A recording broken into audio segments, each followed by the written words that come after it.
เกี่ยวน้ำมาตรวจน้ำอุทิศส่วนบุญส่วนกุศลให้กับคุณพ่อ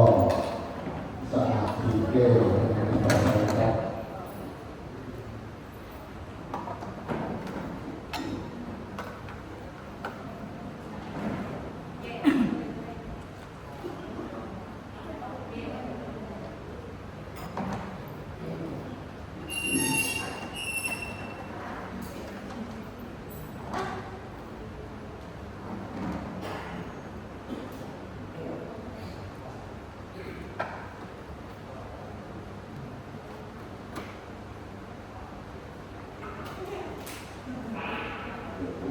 รวมแล้วอธิษฐานใจ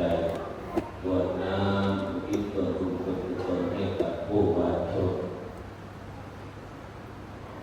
ยะ